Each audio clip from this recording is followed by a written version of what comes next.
what's up? Welcome back to my channel. I have for you guys today anti-haul number 5. I woke up this morning and I was feeling kind of sassy and I was like, you know what? I haven't filmed a good old-fashioned anti-haul in a long time, so today is the day. The sun is shining. It's beautiful outside. We finally have gorgeous weather here where I am located. I've got some shimmering body oil, the Sol de Janeiro Ipanema Body Glow, and I'm just in it. I'm feeling myself today. So let's go ahead and dive into a good old-fashioned anti-haul. Again, you guys know I like to put a little bit of a positive twist on this and kind of sound off my opinion on some of the bigger launches. So in today's video, I'm going to touch on, of course, some products that I think fell short. I'm going to be giving you my 2 cents on the LauraLee Nudie Patootie palette. Of course, it's a beauty influencer, so there's going to be drama surrounding that, and I do have my opinions on it. And then I also want to share with you guys just a couple of launches that look extremely exciting to me. I do want to give a shout out to Trend Mood. I follow them on Instagram. I get most of my information from them as far as product launches, these photographs, so I want to give credit where credit is due. So thank you to Trend Mood for supplying me with this information. So the first item I want to talk about in the anti-haul is the KKW Body fragrance. You guys, I don't know about you, but does this just kind of feel a little cringy? I mean, you had a mold made of your body and put a fragrance inside of it. Kim, I get it. You have a hot plastic surgery body, and no shame to people who decide to get plastic surgery, but it is what it is. Let's start with this. No shame towards any of these brands. I have no problems with the people who own these brands, who run them, these collaborations that I'm about to talk about, whatever. No shade, no hate. But I don't know. For me, this is just kind of like cringe level expert. I don't see the point of this. I get that if you're like obsessed with Kim and you just love everything she does and you love her so much that you want her bust sitting on your vanity, fine. But you can't test the fragrance. There's no returns, and this is a $60 fragrance. It's just like, girl, if I can't test this out and see how this fragrance is going to react with my body chemistry, my pH, my natural oils, my personal scent, I can't afford to spend $60 plus shipping to take a risk on a fragrance that is packaged inside of a mold of your body. Hard pass. No shade, just hard pass. Let's move on to the Jenners now. The Kylie, Kourtney, Kylie, whatever order you want to say that in, collaboration. I'm not going to spend a lot of time on this. Let me just rattle off. The packaging looks cheapened. I didn't even know Kourtney was super into makeup or had a total like full-on iconic signature look. And the shades of everything are pretty underwhelming. Just gonna leave that there. Moving on. The Marc Jacobs limited edition coconut collection. The only thing that I want out of this entire collection is the bronzer. I have been wanting to try Marc Jacobs bronzer because I've heard nothing but rave reviews about the Omega shade, the Omega bronzer. I love the packaging. I love that the pan of it is huge, so you can get a big old bronzer fluffy brush in there and just bronze your way to the gods. And I like the large mirror. The rest of this is just bland. The eyeshadow palette, meh, whatever. We see those colors everywhere. The liquid highlighter, I mean, I guess if you want a liquid highlighter, sure, go for it.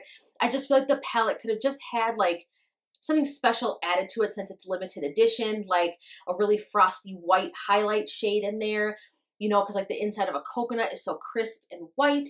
Maybe like a pop of like pink or blue to just kind of bring out like the beachiness. Maybe even like a pop of like a green because of like a palm tree or a coconut tree. I don't know, all of that. I feel like it was just really kind of boring. Whatever, it is what it is. I'm pretty sure this collection is sold out, so somebody is loving it and they were smart with what they did. Just for me, I'm not living for it. The second to last item on my anti-haul is the Huda Beauty mini palettes, the new ones, the Coral Obsession and the Gem Obsessions. Now, the Gem Obsessions looks kind of good, but again, nothing to go running home and screaming to mom about. But the Coral Obsessions to me screams Yes Please palette. So 12 shades in the Yes Please palette for 16 bucks, or $27 for 9 shades in a very small pan in a very small shadow packaging from Huda Beauty for $27.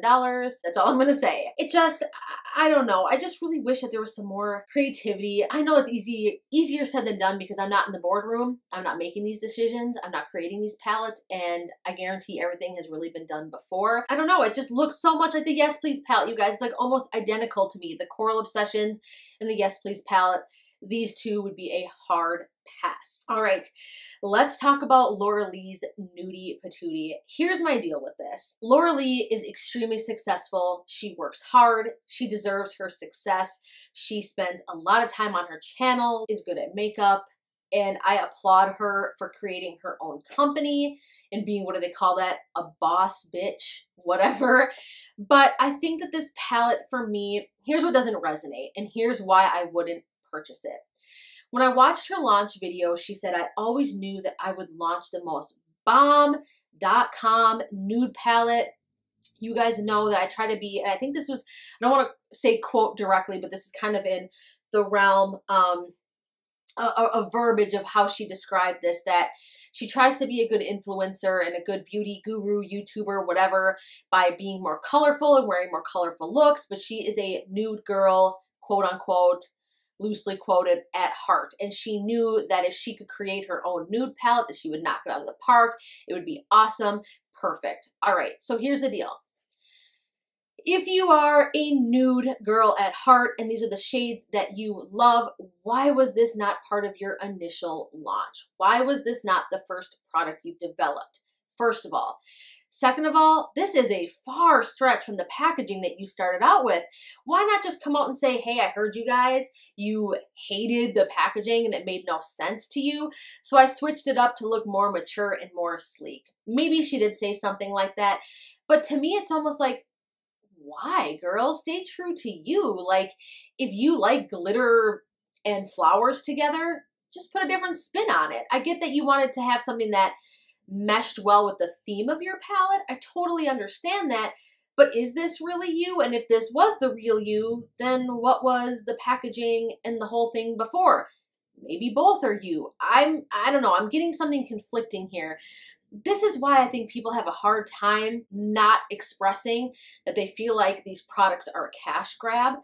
I feel like maybe that there's not a lot of thought, that people are maybe just going by what they know will sell. So they slap something together, release it, and they know that people will buy it.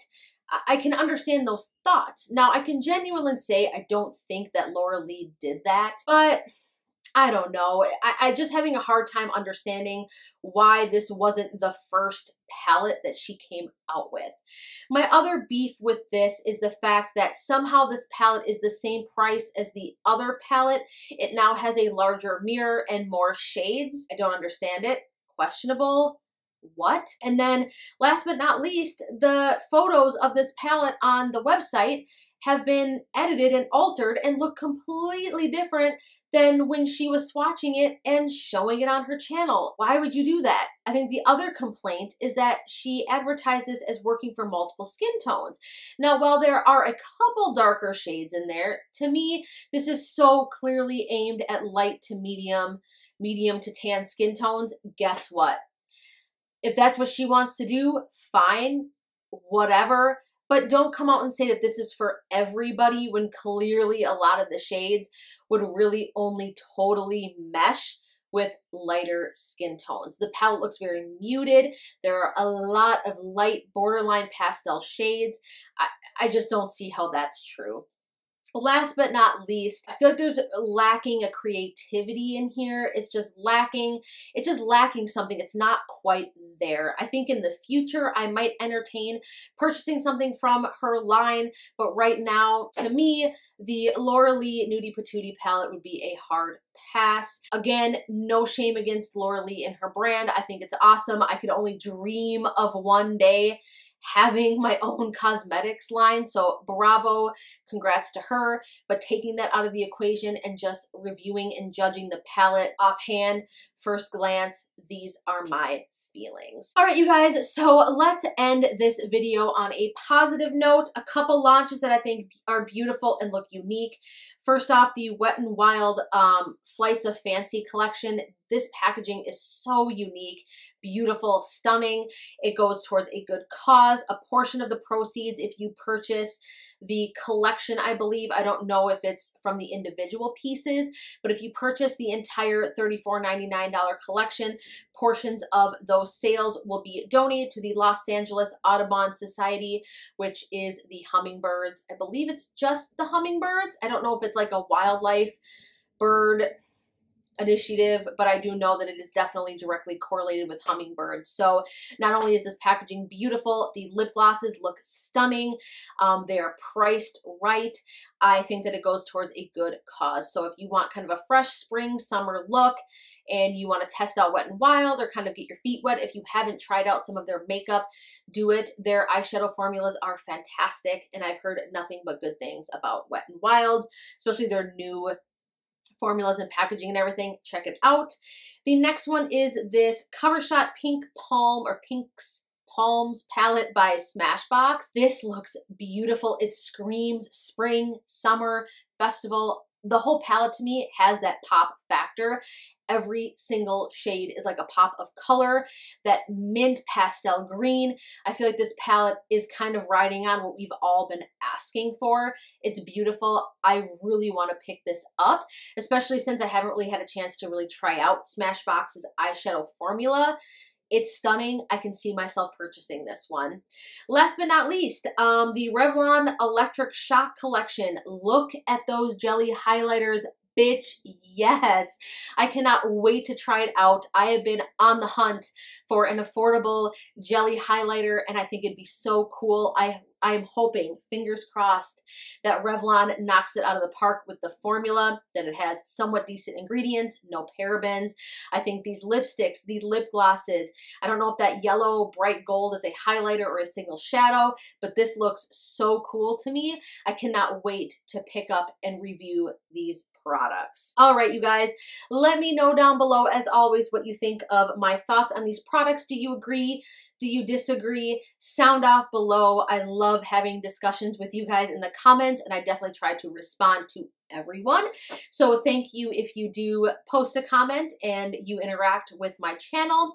Before you go, be sure to subscribe if you haven't already. Hit the bell button for notifications. Huge thumbs up as always. Hit that thumbs up button if you enjoyed the video.